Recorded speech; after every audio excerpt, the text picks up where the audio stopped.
بسم الله الرحمن الرحيم.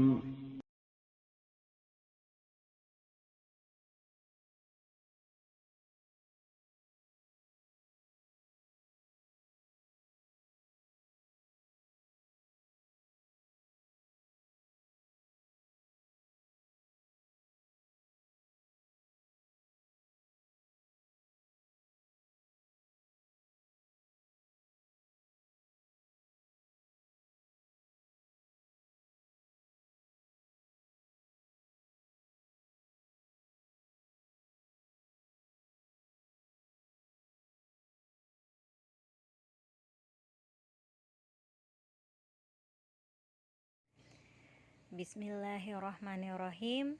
Assalamualaikum warahmatullahi wabarakatuh. Alhamdulillahirabbil alamin. Wassalatu wassalamu ala asrofil anbiya'i wal mursalin wa ala alihi wa ashabihi ajma'in, amma ba'du. Selamat pagi teman-teman. Bagaimana kabarnya hari ini? Semoga teman-teman semua dalam keadaan sehat walafiat dan semoga selalu dalam lindungan Allah Subhanahu wa taala. Amin. Baiklah teman-teman, hari ini kita belajar tematik. Untuk itu, sebelum belajar, mari kita sama-sama berdoa agar ilmu yang akan kita dapatkan bisa bermanfaat dan teman-teman dimudahkan dalam memahami materi hari ini, ya. Bismillahirrahmanirrahim. Allahumma inni as'aluka ilman nafi'an wa rizqan thayyiban wa amalan mutaqabbala. Alhamdulillah, kita sudah berdoa. Sekarang kita masuk ke pembelajaran tematik 4, tema 7. Alangkah indahnya keragaman di negeriku. Subtema 1, keragaman suku bangsa dan agama di negeriku. Sekarang masuk di pembelajaran yang kedua dan ketiga. Materi yang dipelajari hari ini yaitu 1, pemanfaatan gaya otot, 2, menghormati keragaman suku bangsa, 3, keragaman masyarakat Indonesia, 4, faktor penyebab keragaman masyarakat Indonesia, dan yang kelima, suku bangsa di Indonesia. Kita masuk ke materi yang pertama yaitu pemanfaatan gaya otot.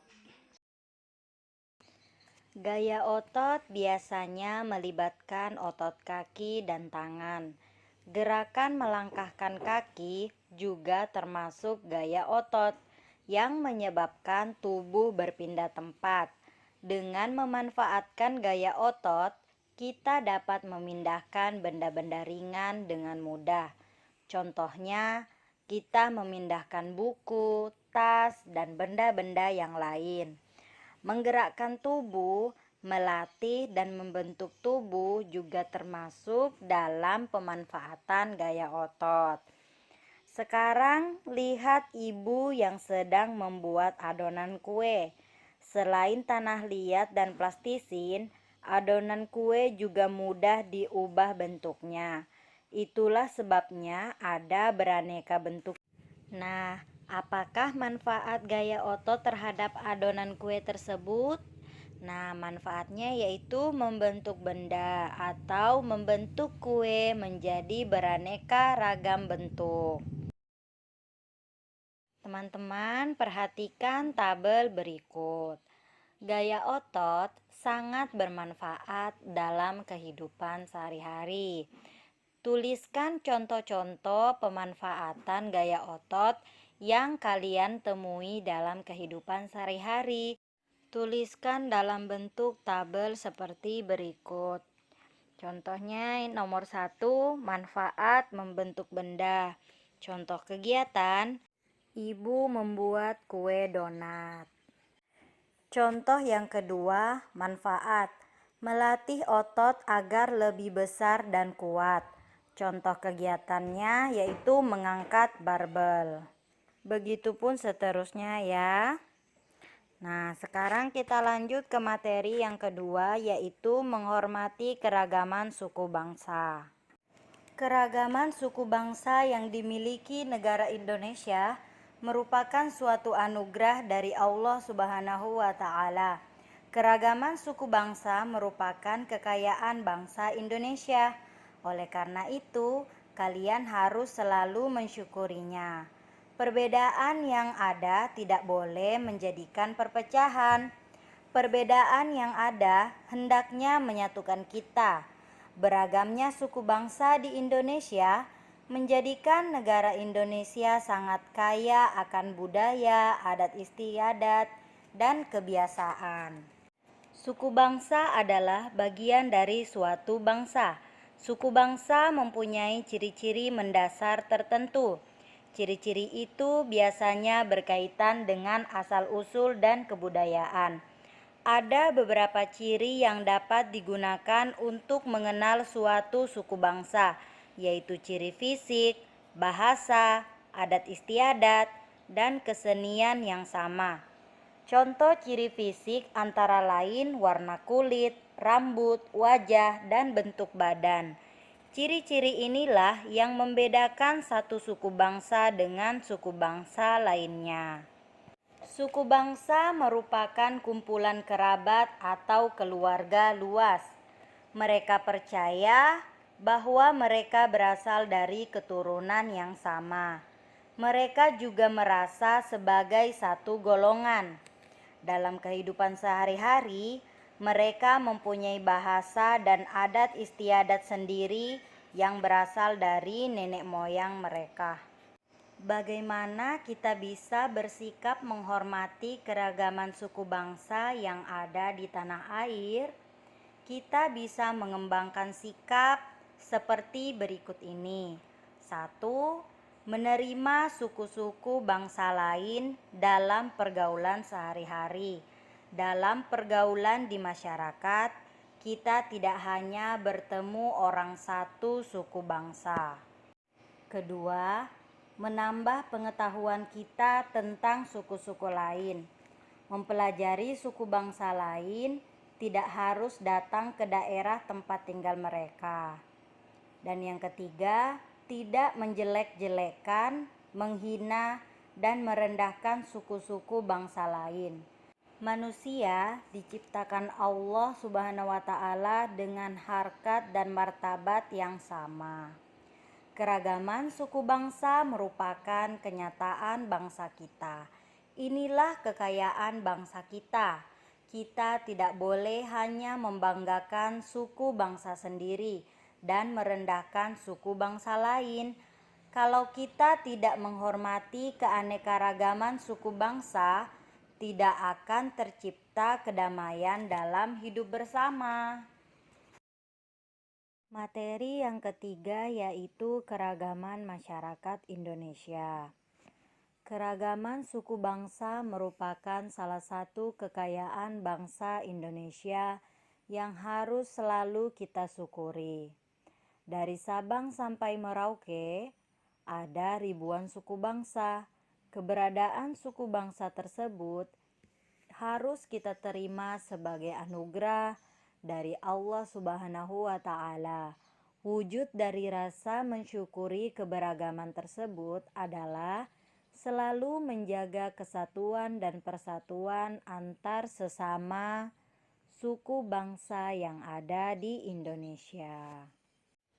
Wilayah Indonesia, negara yang kita cintai ini, terbentang luas di antara Samudra Hindia dan Samudra Pasifik, dengan beribu-ribu pulaunya, dengan beratus-ratus suku bangsanya. Indonesia berkembang dengan keragaman seni, budaya, dan adat. Setiap suku mempunyai seni dan budaya yang indah. Setiap daerah memiliki adat yang unik. Semua berbeda antar satu dengan yang lainnya. Dapat kita bayangkan betapa kayanya bangsa kita yang memiliki beragam seni dan budaya. Keanekaragaman budaya, bahasa, dan adat menjadikan negara ini negara yang besar bila ada persatuan dan kesatuan. Berasal dari suku manapun, tidak ada yang lebih rendah ataupun lebih tinggi. Semua suku sama, yaitu bagian dari bangsa Indonesia. Persatuan dan kesatuan bangsa harus selalu dijaga dan dilestarikan. Bagaimana cara menjaga persatuan dan kesatuan bangsa di tengah-tengah keragaman yang ada? Beberapa di antaranya yaitu 1. Memiliki sikap saling menghormati dan menghargai akan perbedaan yang ada. 2. Mendahulukan kepentingan bersama daripada kepentingan pribadi. 3. Memiliki sikap senang membantu dan menolong orang lain yang membutuhkan. 4. Merasa bangga terhadap keragaman suku dan budaya daerah yang menunjukkan kekayaan budaya nasional Indonesia. Teman-teman bisa perhatikan peta negara Indonesia yang terbentang dari Sabang sampai Merauke. Mari kita jawab bersama-sama. Di pulau manakah kalian tinggal? Ayo, di pulau mana? Pulau Kalimantan. Banyak atau sedikitkah pulau-pulau yang ada di Indonesia? Tentu jawabannya adalah banyak. Menurut kalian, bagaimana jarak dari satu pulau ke pulau yang lain? Jauh atau dekat? Tentu jauh ya. Nah, terus bagaimana kondisi alam setiap daerah di Indonesia? Kondisi alamnya berbeda-beda ya. Nah, misalnya masyarakat pesisir pantai, dataran tinggi, pegunungan, dan lembah akan memiliki cara hidup yang berbeda karena masyarakat tersebut menyesuaikan kondisi alam yang ada di sekitar mereka. Nah, perbedaan ini mencakup berbagai aspek mulai dari mata pencaharian, budaya, ekonomi, dan lain sebagainya ya. Nah, itulah perbedaan kondisi alam di Indonesia.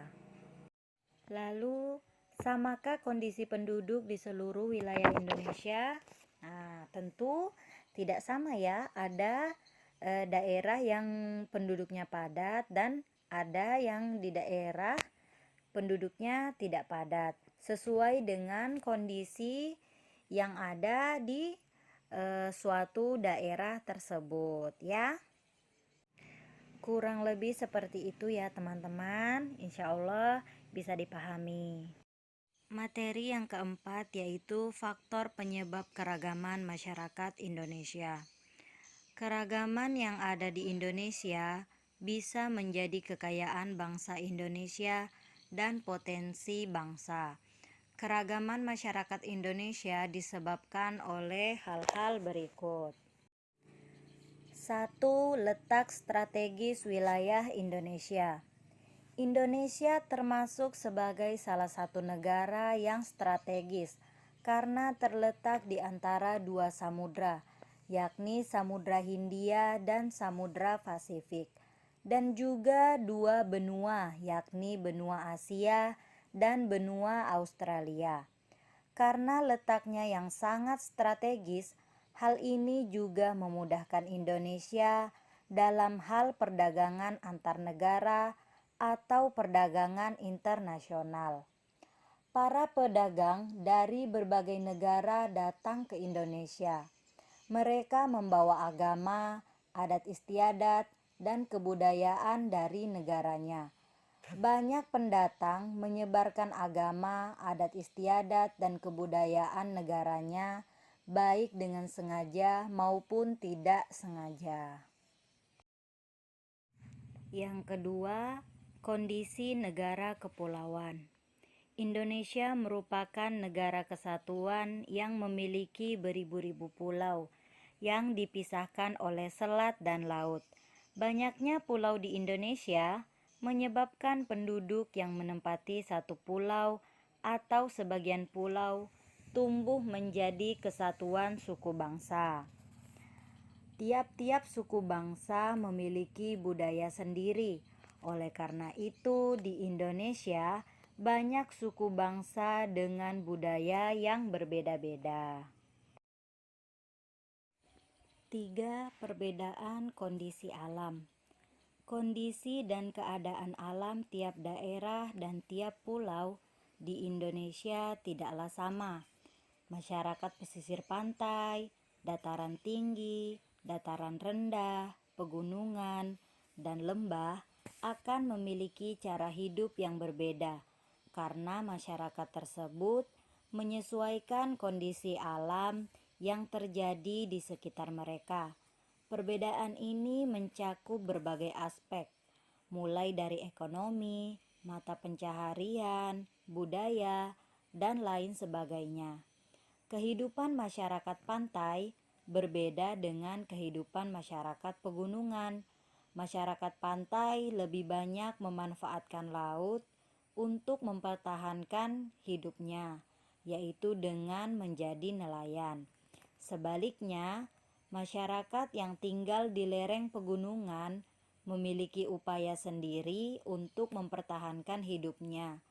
Mereka lebih memilih mata pencaharian yang berkaitan dengan relief alam pegunungan, misalnya sebagai peternak atau petani sayur.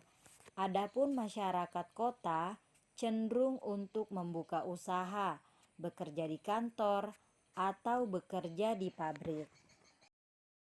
Yang keempat, keadaan transportasi dan komunikasi. Kemajuan dan keterbatasan sarana transportasi dan komunikasi dapat memengaruhi perbedaan masyarakat Indonesia. Kemudahan sarana transportasi dan komunikasi memudahkan masyarakat berhubungan dengan masyarakat lain. Sebaliknya, sarana yang terbatas akan menyulitkan masyarakat dalam berhubungan dan berkomunikasi dengan masyarakat lain. Kondisi ini menjadi penyebab keragaman masyarakat Indonesia. 5. Penerimaan masyarakat terhadap perubahan. Keterbukaan masyarakat terhadap sesuatu yang baru, baik yang datang maupun luar masyarakat, membawa pengaruh terhadap perbedaan masyarakat Indonesia. Masyarakat perkotaan relatif mudah menerima orang asing atau budaya lain. Sebaliknya, masyarakat pedalaman sebagian besar sulit menerima sesuatu yang baru. Mereka tetap bertahan pada budaya sendiri dan sulit menerima budaya luar. Materi yang terakhir yaitu suku bangsa di Indonesia. Suku bangsa yang ada di Indonesia sangat beragam. Sebagian besar suku bangsa itu berasal dari ras Mongoloid. Contohnya suku-suku di Jawa, Sumatera, dan Kalimantan. Sebagian kecil berasal dari ras Melanesia. Contohnya suku-suku yang tinggal di Papua, Kepulauan Kai, dan Kepulauan Aru. Suku yang merupakan campuran dari ras Mongoloid dan Melanesia terdapat di daerah Maluku. Jumlah penduduk pada setiap suku bangsa di Indonesia berbeda-beda. Ada suku bangsa yang jumlah penduduknya banyak dan ada yang sedikit. Suku bangsa terbanyak di Indonesia adalah suku Jawa. Sebagian besar penduduk di suku Jawa tinggal di Pulau Jawa, terutama Jawa Tengah, Jawa Timur, Yogyakarta, dan sebagian Jawa Barat. Suku terbesar kedua yaitu suku Sunda yang tinggal di Jawa Barat dan suku Madura yang tinggal di Pulau Madura. Nah, untuk mengetahui lebih banyak tentang suku bangsa yang tersebar di Indonesia, teman-teman bisa membaca tabel 1.3 suku bangsa di Indonesia, halaman 28 sampai halaman 30. Sekian materi yang bisa Ustazah sampaikan hari ini. Untuk tugasnya teman-teman silakan kerjakan 2 soal berikut. 1. Tuliskan suku bangsa yang ada di provinsi tempat tinggal kalian. 2. Apa yang menjadi ciri khas suku-suku bangsa tersebut? Ya, silakan dikerjakan. Setelah dikerjakan, difoto kemudian dikirim ke Ustazah. Kita tutup pembelajaran hari ini dengan membaca doa kafaratul majelis. Subhanakallahumma wa bihamdika asyhadu alla ilaha illa anta astaghfiruka wa atubu ilaik. Assalamualaikum warahmatullahi wabarakatuh.